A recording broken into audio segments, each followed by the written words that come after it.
Seguimos hablando de fábricas de siliconolivos. En esta primera charla de fábricas de siliconolivos vamos a ver una perspectiva más europea, por eso es nuestro siguiente ponente. Quiero pronunciarlo bien, Abdulrahim, viene para hablarnos de esa perspectiva europea de Silicon Photonics Foundries a nivel europeo, como le he dicho, y la charla, esta sesión se dará totalmente en inglés. So let me change now the language. Please, Abdul.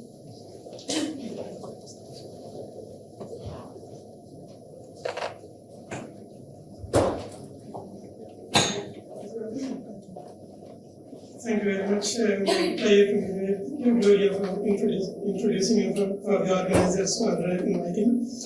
So, I would like to take you on an excursus journey of Silicon Photonics Foundries, but there are a lot, so I will not be able to cover all of them. And thank you for bearing me in English. My Spanish is actually non-existent, so I have to use English to share the story I have for you. So, very briefly about EPICSAB. EPICSAB is a Silicon Photonics Tourist Alliance organization. It's an international organization. Our mission is very simple. We want to promote Silicon Photonics as a science, technology, and application, and we do that with several activities which I have listed here, ranging advocacy to representation, training, consultancy, and road mapping. So, this is in a nutshell what we are as EPICSAB. We are a member-based organization, and we have members which have a center of gravity which is based in Europe. So just very briefly, what is Silicon Photonics? Silicon Photonics is a photonic integrated circuit technology, and CMOS process technology and CMOS fabs are at the core of this technology. So in a way, this photonic integration technology leverages significantly from the existing CMOS infrastructure, both from the process technology side and from the foundry side. And what we get as a result of that is that we can enable very complex functionalities on very compact chips, millimeter by millimeter size, and we can have a lot of photonic integrated components onto it, enabling complex functionalities, and that also at a very low cost. So that is the key driver behind Silicon Photonics. Number one, it leverages the CMOS infrastructure, and secondly, it can offer you complex functionality on a chip at low cost. Because I said that Silicon Photonics leverages heavily from a CMOS ecosystem. So recently I read an article from Steve Blank, who covers the CMOS ecosystem for several years. So he drew this pyramid for CMOS, and then I tried to translate it for Silicon Photonics, because naturally Silicon Photonics leverages the CMOS ecosystem.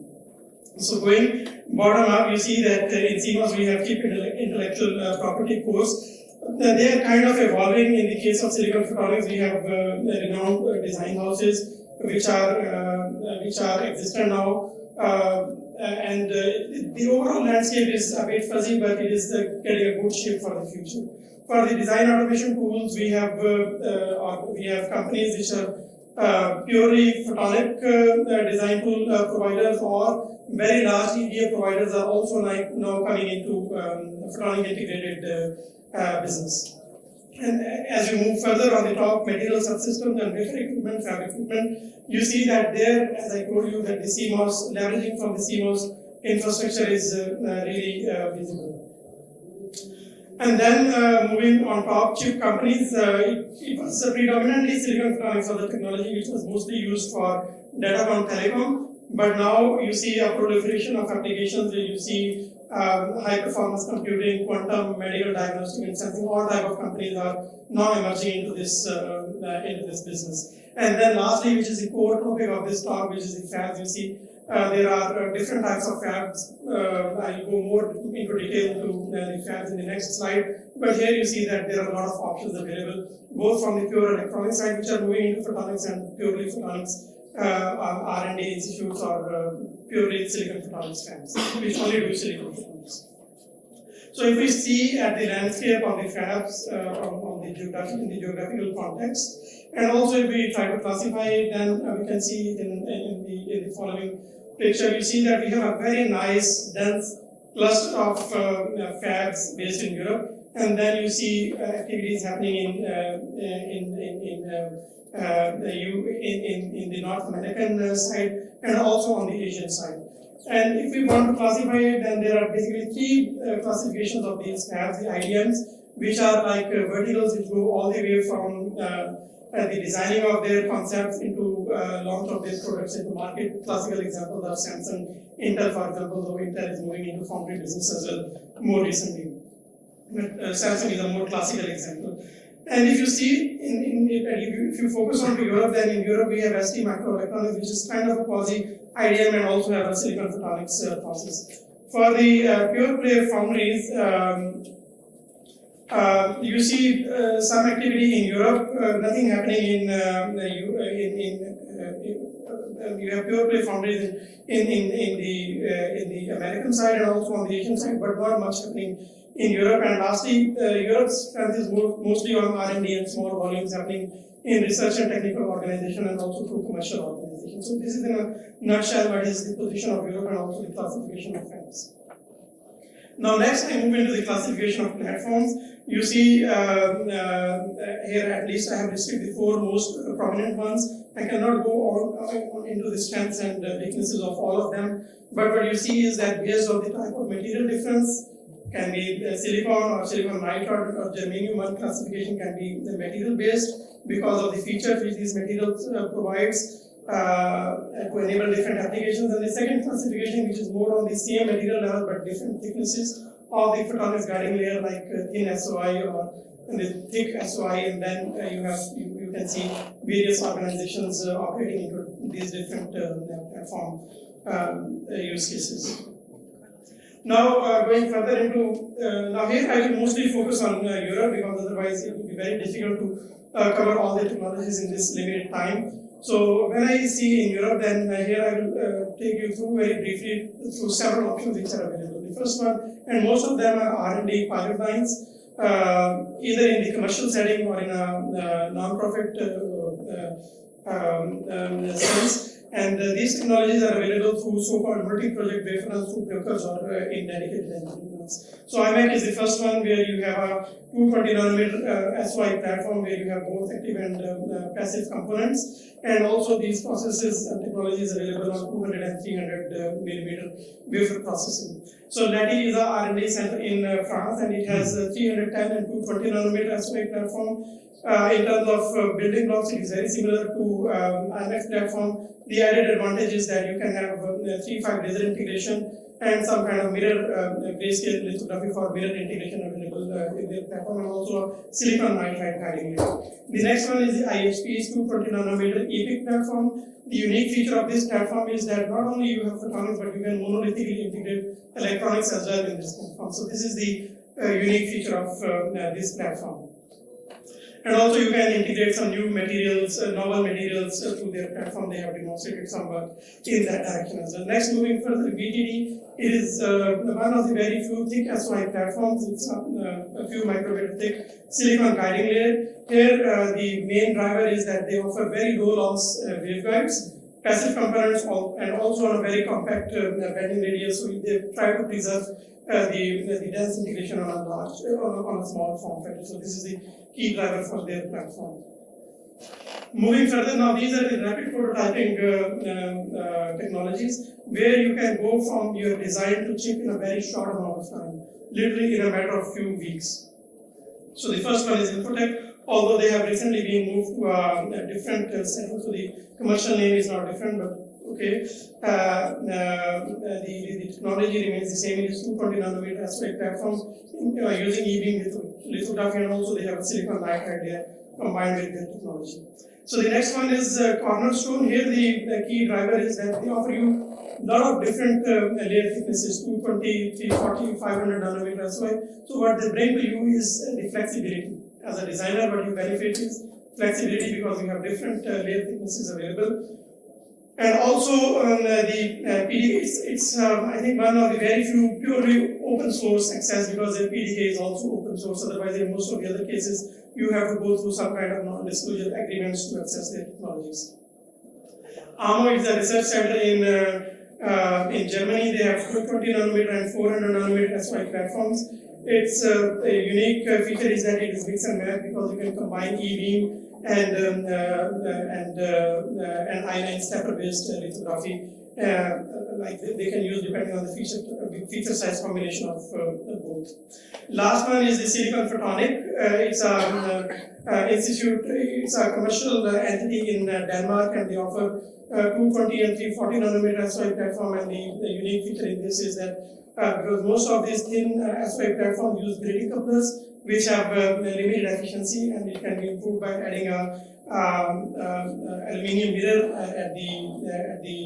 at the bottom. So by that you can have enhanced efficiency, and this is the key feature which they are offering through their technology.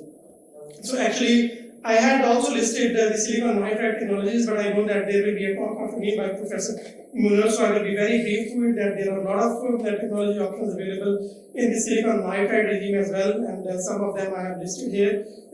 Most of them are LPCVD, and they vary in certain features, layer thickness or application regimes which are available, and also they are also in two categories, either in the MPWs to RTO like research organizations, or in rapid prototyping or customized prototyping, where you have also organizations like CMM in combination with VLC Photonics, AMO, which I have also described you for the SOI case, and Cornerstone, which also has a LPCVD silicon nitride platform. I mean, this was a very quick excursus to all the various technologies which were available. In the last two slides, I will also touch upon some emerging trends what we should expect in the future. So, of course, these trends can be beyond the three that I have listed here. But I find these three to be the most important ones. One of them is the heterogeneous integration of 3-5 and other novel materials, because although many technology flavors are available, but there is still functionalities or performance limitations which are existent in these existing technology platforms. One being a very special one is the laser integration with silicon photonics platform, and also the improvement of the performance of phase modulators. There you can rely on 3-5 integration and also on novel material integration like the ferroelectric materials to improve the performances, and there are different possibilities available: flip chip integration or heterogeneous integration, and also in monolithic form. The second trend is the enhanced intimacy between electronics and photonics. Photonics cannot work without electronics, and there you have to bring these two technologies closer and closer together, especially for applications in the datacom and telecom, where capacitances are of significant importance, and also for other applications. And there you have approaches like wire bonding through silicon vias, and also monolithic, which I have described you in the case of IHP's platform. And then also the third trend is the penetration of silicon photonics into new markets like industrial sensing, health and well-being, automotive space, agri-food, and you can name many others as well. This is also we see more and more proliferation into other markets as well.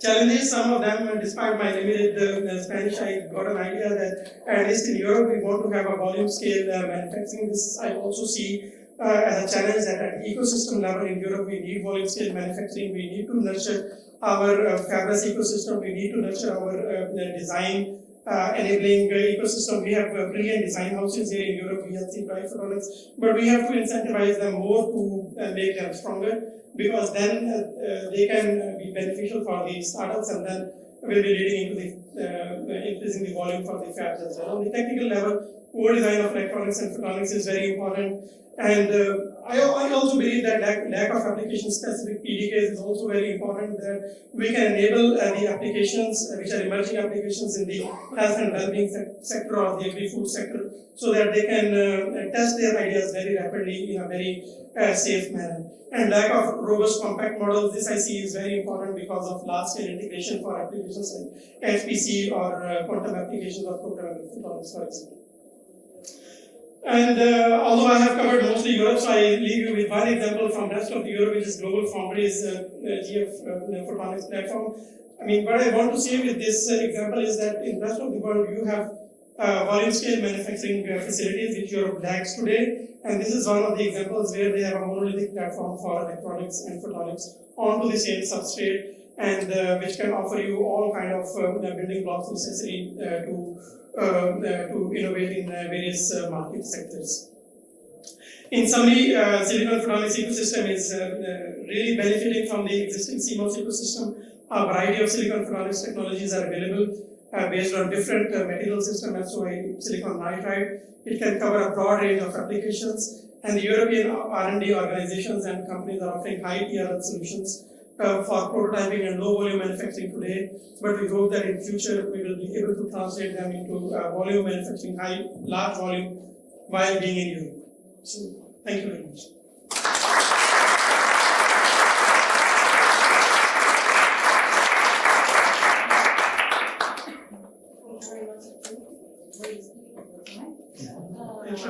If you have any question,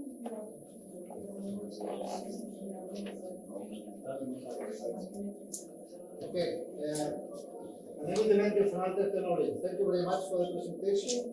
Just a question, I mean, when you are presenting all the different foundries for the different technologies, what I know, but please correct me if I'm wrong, except for the service provided by CNM and my colleague from BSC Photonics, that also include the packaging and testing of the final products.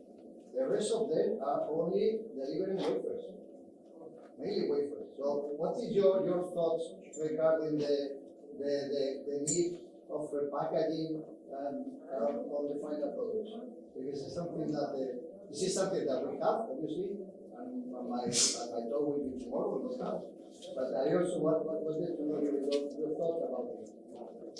I mean, packaging is of course for sure very important. I mean, when we say technology available for someone to use, then the technology has to be available holistically. Not that I have very good design capability or I have very good fab. So you have to be strong in across all elements of the ecosystem, generating an idea and design to the launch of the product. And packaging is a key element of that. I mean, if you don't have a good packaging solutions which are cost effective, which are standardized in a way so that they can lower the burden, that you don't have to reinvent every time, I think it is of super importance.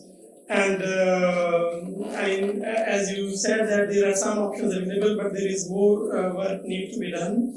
Packaging is one of the most capital requiring activities. Still, we talk about, I said in the first slide that silicon photonics chips are cheap, but then the packaging aspect adds a significant cost to that. So we have to come up with solutions which are not masking the cost benefit of silicon photonics. I'm just talking about silicon photonics technology by packaging aspect as well.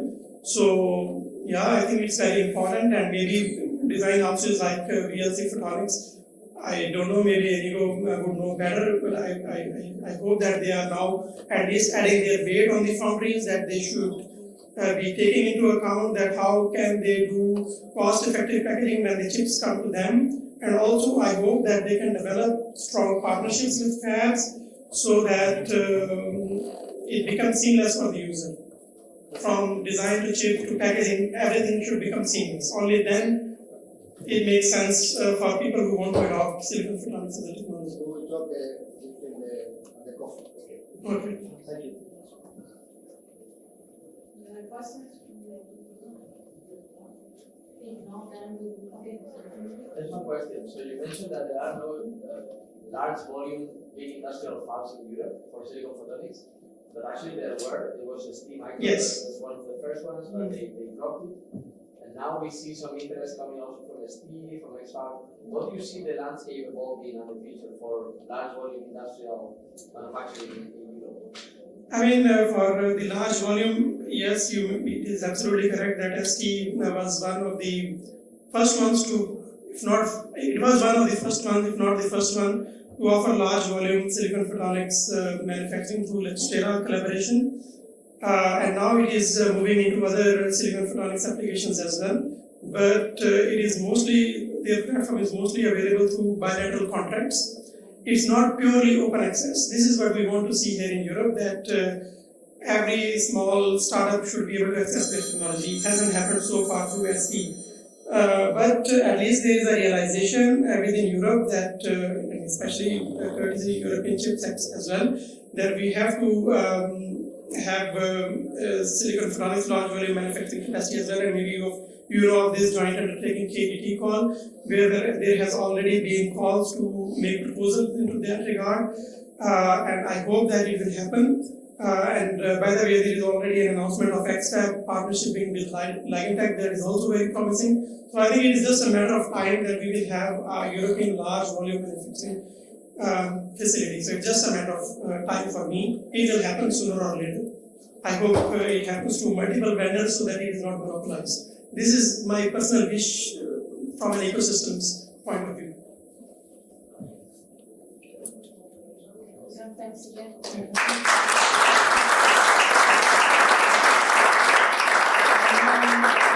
We will move to our next speaker, who is Íñigo Artundo, the CEO from VLC Photonics.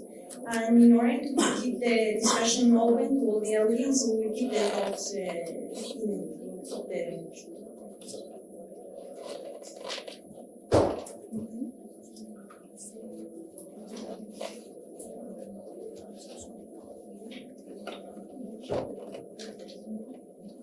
Okay.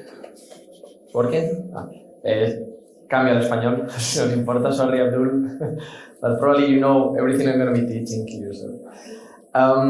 Okay, so I'm Íñigo Artundo from VLC Photonics, and I'll be introducing a little bit of an overview of indium phosphide and, well, 3-5 photonic foundries, similar to what Abdul has made for silicon photonics, but I'll do it for another material platform, okay? Eso, perdón. Es la práctica. Vale, pues nada, un poquito sobre nosotros. Somos una empresa aquí en Valencia que ofrecemos servicios de ingeniería para el desarrollo de circuitos integrados fotónicos. Es decir, no tenemos producto propio, ayudamos a otros a desarrollar sus circuitos fotónicos, principalmente centrándonos en servicios de diseño y test. La compañía fue fundada ya por 2011 como una spin-off de la UPV y seguimos teniendo aquí en el campus tecnológico nuestras oficinas y un par de laboratorios en Salas Blancas. Somos un equipo pequeño de unas 20-25 personas con mucha experiencia a nivel técnico, mucha gente de nosotros somos doctorados, o sea, es una empresa muy técnica y desde el año 2020 somos parte del grupo Hitachi High-Tech, ¿vale?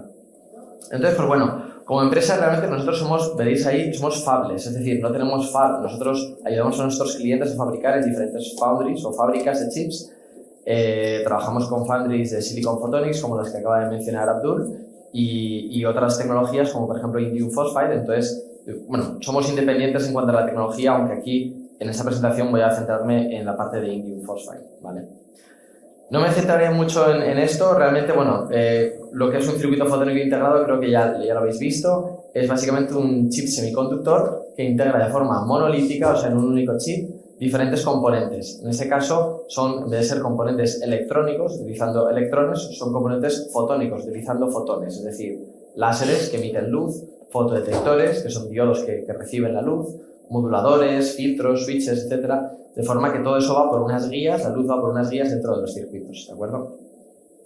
Estos circuitos tienen muchas ventajas, como en la microelectrónica. De hecho, las ventajas son las mismas que la microelectrónica. Es decir, primero, son pequeños y de bajo peso, para aplicaciones, por ejemplo, de aviónica, aeroespacio o miniaturización de equipos en dispositivos de bolsillo, pues esto es muy importante. Luego son muy robustos, es decir, son estables a nivel de vibraciones mecánicas, térmicas, radiación, y esto los hace pues, muy versátiles. Frente a ensamblado de componentes ópticos discretos, evitas todo lo que es la contaminación por polvo, por gases, etc.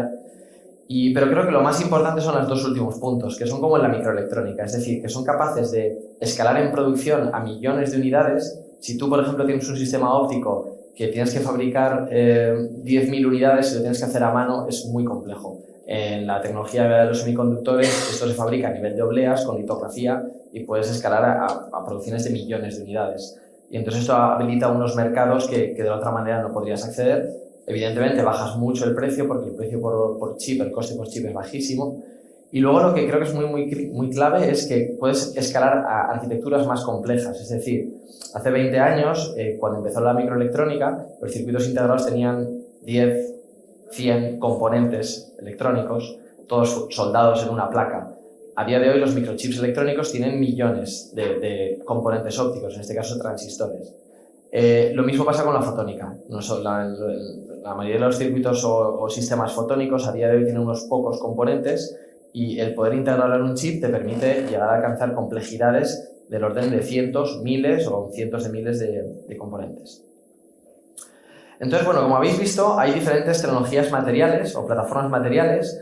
En electrónica principalmente silicio es el material principal. Ahora hay una serie de materiales que están surgiendo para electrónica analógica o de alta potencia, como el nitruro de galio o el carburo de silicio. En cambio, en fotónica es más cercano a la parte analógica de la electrónica y es mucho más diversa. Hay una serie de tecnologías o plataformas materiales más variadas. Está el silicio, por supuesto, que está creciendo mucho, pero a día de hoy realmente el incumbente, la material principal es el fosfuro de indio o el arseniuro de galio, que son materiales de tipo 3,5. No voy a entrar en detalle, pero principalmente lo que les caracteriza es que son capaces de generar y amplificar luz, cosa que otros materiales como el silicio o el nitruro de silicio no son capaces. Y por supuesto otras cosas como detectar la luz o modular la luz. Y veréis que, bueno, a día de hoy, aunque otras tecnologías materiales están creciendo, realmente el nivel de, o sea, el volumen de componentes, fosfuro de indio es quien a día de hoy está ganando. ¿Qué tipo de dispositivos puedes hacer con fósforo de indio? Pues desde los más simples y sencillos, que son chips muy pequeños, como láseres y fotodetectores, hasta pues, dispositivos un poco más complejos, como láseres sintonizables, que funcionan en varias longitudes de onda, o sistemas de recepción coherente con híbridos de 90 grados, o ya, bueno, circuitos complejos, como los que veis ahí, que son circuitos que nosotros hemos desarrollado para clientes en foundries de Alemania o de Holanda, ¿vale? Entonces veis que el tamaño de chips son tamaños muy pequeñitos, ¿vale? ¿Qué implica esto? Bueno, pues el fosfuro de indio en concreto versus, por ejemplo, otras tecnologías materiales como el silicio o el nitruro de silicio, es una tecnología material bastante compleja que requiere un diseño del propio material en sí mismo, se llama la epitaxia, ¿de acuerdo? Y esta epitaxia es diferente para cada componente. Se puede hacer de una forma que creces todas las capas epitaxiales de forma vertical, ¿vale? O que puedes ir recreciendo diferentes epitaxias para diferentes componentes dentro del circuito. Cada fabricante utiliza una metodología diferente. Debido al pequeño tamaño de los chips, la mayoría de las obleas que se utiliza son obleas pequeñas, 2, 3 pulgadas, incluso 4 pulgadas. Se está moviendo ahora, por ejemplo, desde que se han incorporado los láseres en los teléfonos móviles para el reconocimiento de cara, muchos fabricantes están empezando a trabajar incluso con 6 pulgadas. Estos tamaños de oblea son pequeños para la electrónica. En silicio, 6 pulgadas es prácticamente lo mínimo y la gente ya trabaja en obleas de 8 e incluso 12 pulgadas. Pero esto es un motivo histórico porque primero es más difícil manejar este material y segundo es que el volumen del mercado no lo han hecho necesario porque los chips son mucho más pequeños en comparación con silicio, con lo cual en obleas más pequeñas puedes llegar a meter muchos más chips. Y tradicionalmente las fábricas en fósforo de indio pertenecían a los fabricantes de componentes, los fabricantes de láseres, por ejemplo, donde tenían su propia fab privada interna suya, ¿de acuerdo? Ahora muchas de estas fabs lo que están haciendo es abrirse como el modelo foundry, es decir, abriendo sus capacidades de fabricación a terceras partes. Y vemos foundries donde tienen procesos totalmente personalizados, como en la plataforma Tavi en la foundry de GCS en California, o foundries que tienen procesos genéricos que sirven para todos los usuarios y que incluso hacen rondas de fabricación compartidas, como por ejemplo todas las foundries a través del consorcio JEPIX y la línea piloto Impulse. El análisis de foundries a nivel mundial, como veis, está bastante dividido el análisis de las diferentes foundries entre Norteamérica, Europa y Asia. Lo que pasa es que aquí, claro, evidentemente hay muchas foundries que son de pequeñas, a nivel de prototipo o de volumen relativamente reducido, mientras que otras foundries tienen una capacidad bastante más grande de fabricar. Nosotros desde la empresa hemos hecho un análisis de foundries tanto de indium phosphide como silicio, etcétera, y es un trabajo que publicamos en informes que podéis descargar en nuestra web, ¿de acuerdo? Los circuitos fotónicos integrados pueden ser monolíticos, es decir, toda la funcionalidad, toda la aplicación en un único chip, y aquí os pongo unos cuantos ejemplos. En concreto he seleccionado ejemplos europeos por aquello de comentar la parte que comenta Carlos Lee en su presentación tan controvertida sobre el tema de dónde está el mercado, ¿no? A día de hoy en Europa. Pues vemos que, por ejemplo, a nivel de telecomunicaciones hay empresas como FreeSpeed o ADVA, por ejemplo, que están haciendo circuitos en fósforo de indio para mercados ya asentados en telecomunicaciones. Temas de sensado, por ejemplo, hay una empresa holandesa que se llama Photon First, que hacen sensores para muchísimas verticales e integran todo en sus sistemas desde hace prácticamente 10 años en circuitos fotónicos en fósforo de indio. Para centros de datos y Datacom hay una empresa holandesa que se llama Effect, donde hacen transceivers, como veis ahí, en fósforo de indio también. Y bueno, aquí tenemos el representante de QSight, que es una empresa española que también lo utilizan para temas de criptografía cuántica, generación de números aleatorios. Estos son algunos ejemplos de usuarios finales y mercados donde el fósforo de indio se está utilizando. Hay muchísimos más. Lo que pasa es que el fósforo de indio tradicionalmente ha sido una tecnología que, al ser mucho más versátil, se ha aplicado no solo a telecomunicaciones, sino que ahora se está empezando a utilizar en temas como el sensado, en temas como, por ejemplo, el radar láser, el LiDAR para el coche autónomo. Y entonces se está diversificando muchísimo y estamos viendo un crecimiento brutal en el número de aplicaciones. Y esto es la clave, o sea, en el momento en el que una tecnología pasa de ser una tecnología de un único mercado a ser una tecnología multisectorial, los volúmenes, que es al fin y al cabo lo que le importan a las fábricas, lo que le importan a los encapsuladores, lo que le importa a los diseñadores, se multiplican. Pero lo que estamos viendo también es que el fósforo de indio está descubriendo ahora un enorme nuevo mercado, que es no ser la plataforma de integración de elección para ciertas aplicaciones, sino que sea un complemento de otras tecnologías. Es decir, como en silicio o en nitruro de silicio no se puede emitir luz, la idea es complementar estas plataformas materiales con fósforo de indio, y de esta manera se puede utilizar en diferentes formas, desde las formas menos integradas, que es decir, la parte de la izquierda, lo que se llama el bad coupling, es decir, pegar dos chips uno enfrente de otro, a hacer cosas ya un poco más avanzadas, como tener pues, un optical bench, es decir, una especie de portadora donde tienes diferentes chips o diferentes dies en un mismo sustrato, o ya cosas muchísimo más avanzadas, como por ejemplo el flip chip, que es una tecnología donde tú coges pequeños chips de fósforo de indio y los pegas encima del silicio, o el microtransfer printing, que es la evolución del flip chip, donde puedes hacer esto además en paralelo. Y esto está abriendo la posibilidad de que el fósforo de indio no solo sea una tecnología material que sirve a gente para hacer circuitos monolíticos, sino que además sirve también para alimentar toda una industria de silicon photonics o silicon nitride, que también está creciendo muchísimo, y de esta forma también habilita esas industrias. Entonces, pues bueno, como resumen, decir eso, que el fósforo de indio a día de hoy sigue siendo la tecnología de elección para el mercado más grande que existe en la actualidad, que es Telecom y Datacom, pero requiere pues todavía muchísima personalización del material, y la complejidad, por tanto, de los circuitos suele ser menor en comparación con otras tecnologías donde no requiere tanta personalización. Por tanto, la oferta de Foundries es un poco limitada en cuanto a procesos genéricos y siguen siendo obleas pequeñas en volúmenes relativamente pequeños. Pero como estamos viendo, la complejidad de los circuitos está creciendo en los últimos años, los volúmenes también se están disparando, el yield se está creciendo muchísimo también, y entonces hay tecnologías ya más asentadas como el silicio, que viene de la electrónica, pues están teniendo una baza mucho mayor. Y entonces lo que se está viendo es que, en contraposición a eso, el fósforo de indio también lo que está haciendo es complementar estas tecnologías. Lo que estamos viendo es que probablemente ambos modelos coexistirán en los próximos años, y lo que estamos viendo también, una cosa muy interesante, es que las tecnologías materiales de tipo 3.5 están empezando a moverse a otras longitudes de onda, principalmente para aplicaciones de sensado. Y esto puede ser un mercado potencialmente 1 o 2 órdenes de magnitud más grande que el que hay actualmente en Telecom y Datacom. Con lo cual, pues vemos también que hay un gran futuro ahí. Eso es todo. Muchísimas gracias.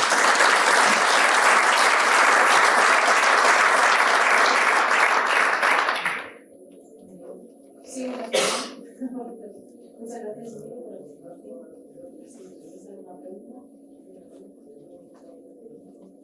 Muchas gracias, Diego, por la presentación. Yo quería preguntar si puedes elaborar un poco más en el último punto que has comentado de fósforo de indio migrando a otra longitudes de onda para el sensor. Sí, la integración, o sea, el fósforo de indio moviéndose a otras longitudes de onda, dices. Sí.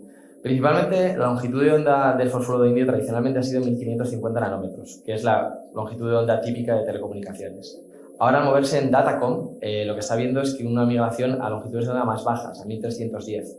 Estas longitudes de onda también ahora se están empezando a utilizar, por ejemplo, para aplicaciones de sensado en cuanto a radar láser. Porque, por ejemplo, son eye-safe, no sé cómo se dice en castellano, son seguras para la visión, ¿no? Entonces, para el radar láser, donde tienes un coche que está escaneando por las calles esto, pues se utiliza, por ejemplo, ahora esto. Luego hay otros materiales 3.5 como el arseniuro de galio, por ejemplo, que se están empezando a utilizar en integración híbrida para aplicaciones de sensado en luz visible, porque para muchas aplicaciones de biología o bioquímica se utiliza principalmente, bueno, los procesos biológicos y químicos se utilizan luz visible. Por lo tanto, pero el fósforo de indio a esas longitudes de onda no es capaz de emitir. Entonces se busca una tecnología material 3.5 como el arseniuro de galio que sí que emiten estas longitudes de onda. Y luego tenemos longitudes de onda del mid-infrared, o sea, del infrarrojo más lejano, desde 2 micras a 10 micras, donde hay muchos materiales también que emiten y estamos viendo que también empieza a haber aplicaciones ya comerciales, no solo research, sino también aplicaciones comerciales de sensado. Sí, muy corta. Es que me ha surgido una duda cuando estaba haciendo la presentación. Utilizan todavía obleas de 2 y 3 pulgadas para fabricar. Fósforo de indio ya hay foundries utilizando obleas de 4 pulgadas para circuitos fotónicos y hay obleas de materiales 3.5 utilizando obleas de 6 pulgadas, pero no para circuitos fotónicos, para píxeles. Mi pregunta es, ¿el equipamiento para manejar ese tamaño de oblea es muy específico entonces? Entiendo que sí. Yo no fabrico chips, pero tú me sabrás decir mejor. Sí. Lo bueno de estos materiales es que, claro, efectivamente, como tú bien dices, en la electrónica están ya en otros niveles. Están hablando de obleas de 8 pulgadas, 12 pulgadas. Entonces, muchas veces lo que se hace en fotónica se utiliza con equipamiento que ya está amortizado en electrónica. Y equipamiento, foundries, instalaciones, salas blancas. Entonces, esto en algunos casos simplifica mucho el desarrollo, la inversión, etc. Yo puedo añadir un poco, claro, que normalmente lo que usan es un útil para usar las máquinas de microelectrónica donde se salta la oblea pequeña, para no tener que usar un equipamiento específico. Si hay alguna pregunta más, podemos seguir después de la pregunta o podemos agradecer.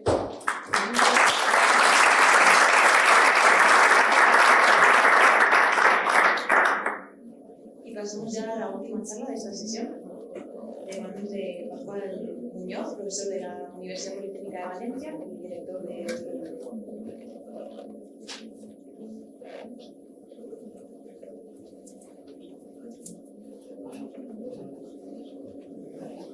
Hemos visto charlas de distintas plataformas de tecnología.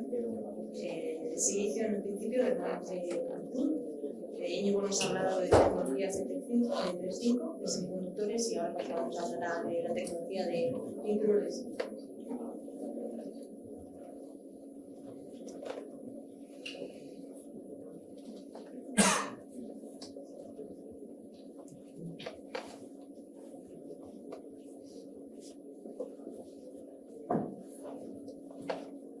Vale, gracias. Sí, gracias Gloria por la presentación. Gracias Íñigo. Íñigo put me in a difficult situation because now I don't know which language I should use for the presentation. So, are there many English speakers? Valencian I could use, of course, but are there many English speakers in the room apart from my colleague below, Abdul Rahim? Can I turn it into Spanish? Is that okay? Thank you. Vale, pues bien, pues yo he venido a hablar un poco de la tecnología de nitruro de silicio y de las distintas vertientes y ejemplos que podemos encontrar en el mercado.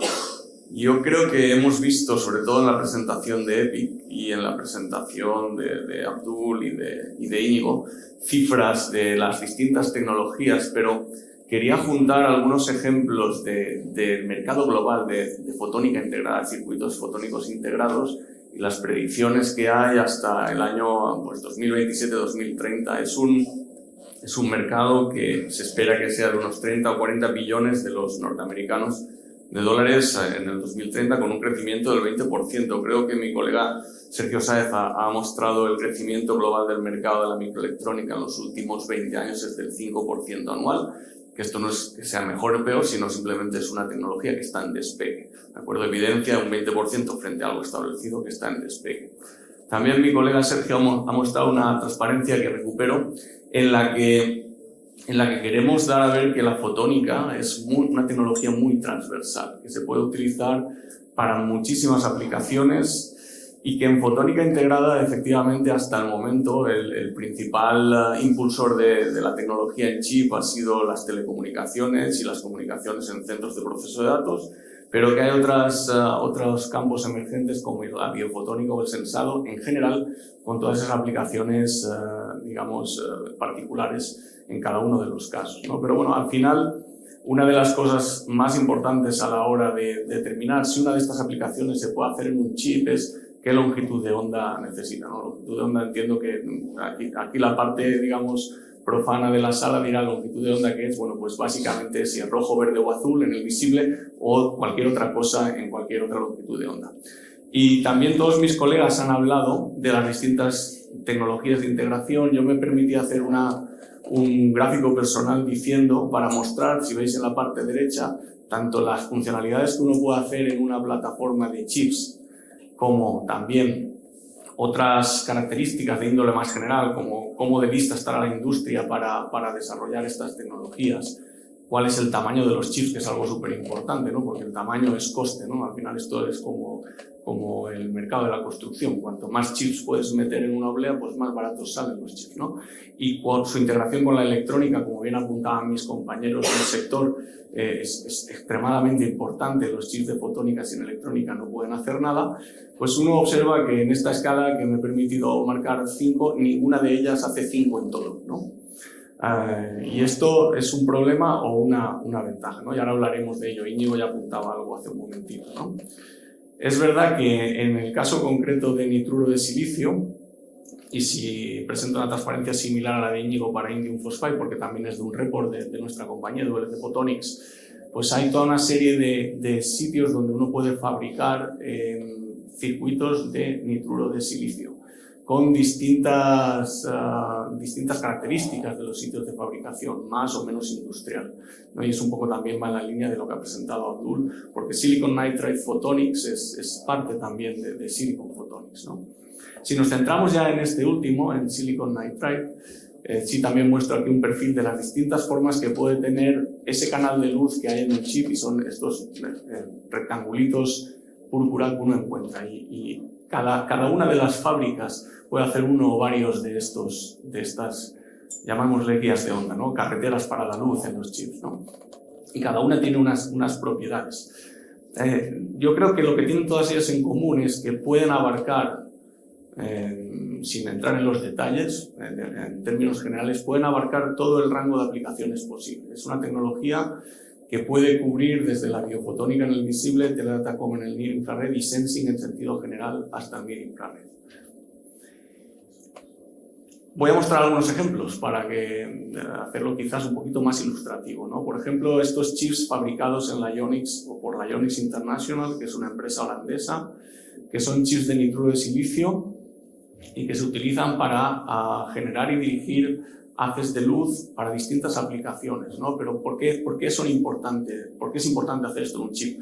Porque, por ejemplo, en la parte izquierda tenemos una aplicación que son las redes de telecomunicaciones móviles, donde hay millones y millones de antenas, los despliegues tienen que ser masivos y, por lo tanto, esto tiene que poder hacerse con una tecnología en chip. Hasta ahora no se ha hecho así, resultando en equipamiento voluminoso, pesado, muy poco versátil, y estos chips de la Ionics International ofrecen esta posibilidad.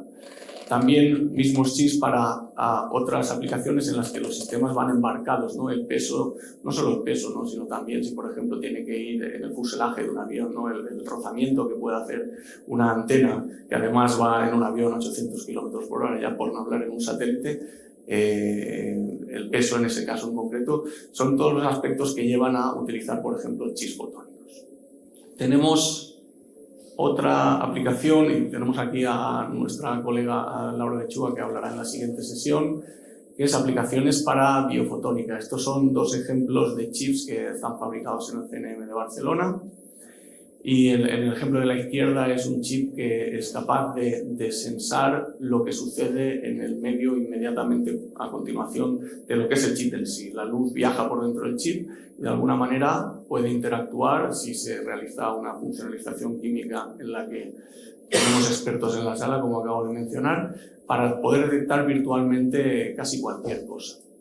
Y en el lado de la derecha tenemos otra aplicación, de nuevo nada de telecomunicaciones, que tiene que ver con la microscopía, ¿de acuerdo? Con cómo, utilizando estos circuitos fotónicos integrados, se puede tener una microscopía de muy alta resolución comparada con las tecnologías existentes. Esto son imágenes de una empresa noruega, Chip Nanoimaging, pero los chips están fabricados en Barcelona. Y por último, como un ejemplo, este es un trabajo nuestro de Politécnica de Valencia con colaboración con Huawei. Es un emisor de haces de luz se ha mencionado varias veces ya en la sala y de hecho mañana tenemos una sesión especial de automoción para esos futuros vehículos autónomos que con radares de luz son capaces de determinar la escena, ¿no? Son chips, como digo, de nitruro de silicio. Esos están fabricados concretamente en Ligentech, que es un fabricante suizo. Y bueno, la parte de la derecha, sin entrar en los detalles, viene a decir que estos chips únicamente por sí solos no son capaces de hacer toda la funcionalidad, como volviendo un poco a lo que mencionaba antes, la transparencia inicial, ninguna de las tecnologías marca 5 en todos los puntos y se requiere la cointegración, como apuntaba Íñigo. Mañana tenemos también una presentación de mi colega Gloria Micó, que hoy modera la sesión, en la que hablaremos de integración híbrida, de la combinación de varias tecnologías. Y yo pensaba que la sesión era más corta, pero creo que todos lo vamos a agradecer. Así que mi conclusión respecto a la tecnología de nitruro de silicio es la tecnología en la que se puede hacer los mejores canales de luz de todas las que van a ver aquí en estas jornadas. Hay fábricas de esta tecnología en Europa, Estados Unidos y Asia. En España tenemos CNM en Barcelona. Aplicaciones han visto que ya no es solo teledatacom, sino también hay aplicaciones de biofotónica y de sensado, y que efectivamente existe una necesidad no solo para el nitruro de silicio y una tendencia de mercado a desarrollar procesos tecnológicos para combinar distintas tecnologías de chip, ¿no? Hablaba que el mercado global de fotónica integrada crece a un 20% anual, el de integración híbrida, que es una pequeña parte, pero el de integración híbrida está creciendo al 40% anual. Es la siguiente tendencia en cuanto a fabricación. Y esto es todo por mi parte. Gracias.